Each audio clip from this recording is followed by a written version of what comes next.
Hey Alex, it's Dr. Scott. I got some feedback for you on your film review draft. Just a reminder, the things that I'm looking for in this assignment. I'm looking for your ability to revise, so I'm expecting that there's going to be some changes between this draft and the revision. And not small changes like cutting things that you don't need, moving things around, adding detail in a few places. I'm also looking for you to support an argument, and this is where I think you kind of knock it out of the park. I think you do a decent job here.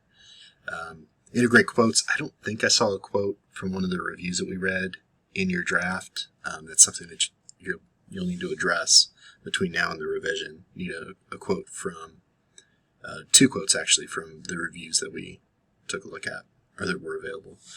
Paragraphing, this is another area where I think you do a solid job. There's one or two paragraphs towards the end that are kind of small, and I think just kind of deciding what happens to them. So that's really what the assignment's about. I think you go above and beyond in some places, particularly with supporting an argument. And the paragraphing thing, I think you're just fine. There's feedback that I have for you that's, Alex, I think you should address these things between now and the revision. And then there's just kind of like things that I enjoyed reading your review, and I kind of want to talk about some of the things that you say about the film, because you clearly have an opinion, Alex. Feedback that I do think you need to pay attention to as you revise. There are places where you do an excellent job of using detail to support what it is you're saying. At the end, when you describe that, the whole gas pump incident, like, the detail is so good. You do such a good job there. There are other places where you go really quickly over something. So let me find a place real quick and I'll take you there. So on page 2, when you're talking about how Ben taking care of Barbara that takes time away from us knowing a bit more about Ben, which is a really interesting idea. I really kind of like that. I think giving us an example of the burden that she is to him, or even giving us a descriptive example of that catatonic state that she's in. I mean, you're great at using adjectives to describe things, actually giving us some concrete detail so that we can see what you're talking about instead of you just, or you show what you're talking about instead of just kind of telling us, yeah, she's catatonic. Describe that. I'm not looking for that in every instance. I think the essay is already too long. I think it probably needs some trimming and developing of other things. But I need to see in a few more places where you can actually get in there and describe something in detail. This was just one place where I think you could do it. I think that there are others as well. I really like the idea that Ben and Harry are representing very different kind of worldviews, or they're very different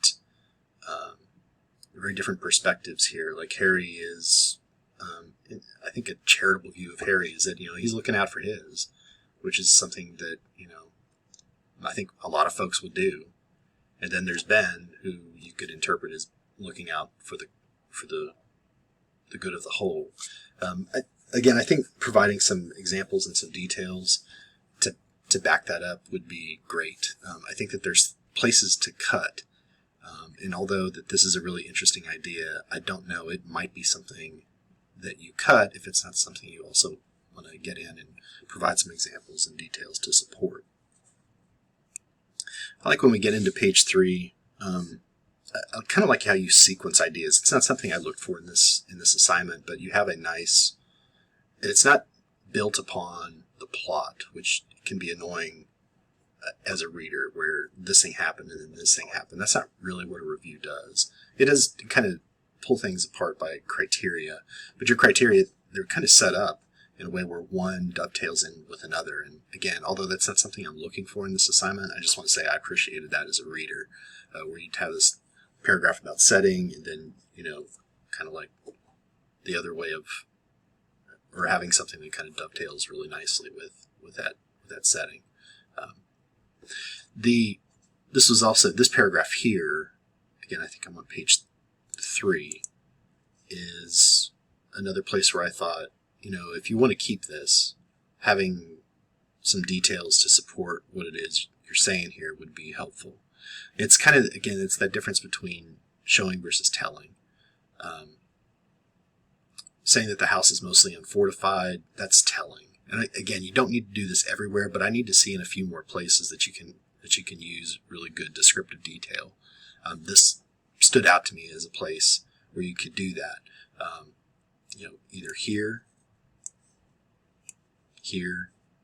I don't think that that's a heavy lift for you. I think that you would do an excellent job of that. My favorite sentence in the review, I need to take you here because I just love it. It made me, there are a few places where I just kind of laughed out loud and was like, oh my God, this is so good. Crowbars a ghoul into mashed potatoes. Holy shit, I love that sentence. Crowbars a ghoul. I like taking things that are not verbs and turning them into verbs, and I know exactly what you're saying. I think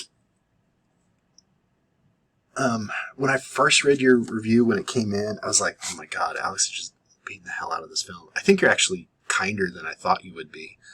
A place where I would challenge you a little bit is here.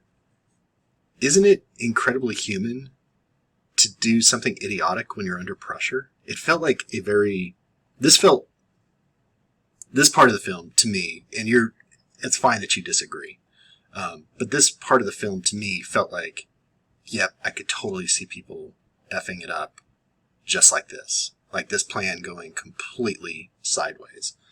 And probably because they only spent a few minutes putting it together. I don't know. I think I would just kind of challenge you there. That is that really as fatal a flaw to the film as it would seem? It seemed like a very kind of human thing that they were doing. So while I might disagree with you here, and disagree in the sense that, just in how we're reading the film, I think it's fine if you keep this in the revision. What I love is the second half of this paragraph. Holy cow. I am definitely going to, if you're okay with it, I'm definitely going to use this for future classes to show them how you slow down and really describe something in detail. And still kind of keep that voice that you have where you're critiquing the film, but you're doing so in a way that backs up what you're saying with evidence, and you're interpreting that evidence. It's just a really good job that you do there. I love it.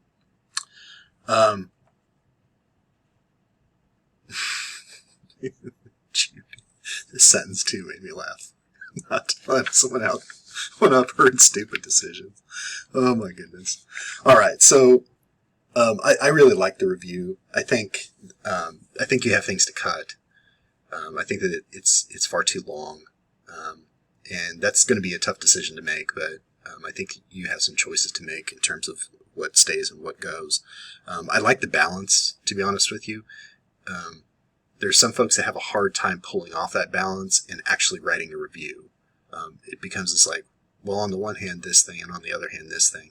When I read your review, I knew exactly what you thought of the film, even though you're talking about the good, or what you thought was positive, and a lot of what you thought was negative. So I thought you did a really good job of striking the balance there. The one thing that you could think about for a conclusion, and I hate writing conclusions, and I think in a film review, you could be fine just not having a concluding paragraph. But I think, given all these flaws, for me, the question for you is, given that this film has all these flaws that you've identified, and I think they're fair, why was this film so influential? Like, why, even though it's a train wreck in so many ways, why did it catch on? Why did it kind of like reinvigorate the genre of horror films that we're still getting, we still get contributions to that genre year in and year out? That's my question for you. You don't have to answer that. I think the only things that you need to do for the revision, you need to cut. You need to make some decisions about what stays, what goes. You need to integrate quotes. And I need to see in a few more places that you can use really strong descriptive detail. Like you've shown me in a handful of places. I need to see it in one or two more. So Alex, that's my feedback. I enjoyed reading this. It was fun. I look at the film a little differently now, and I appreciate that. So thank you again for sharing this with me. And in the email that I send you, I'll have some information about when the revisions due. All right, that's it for now.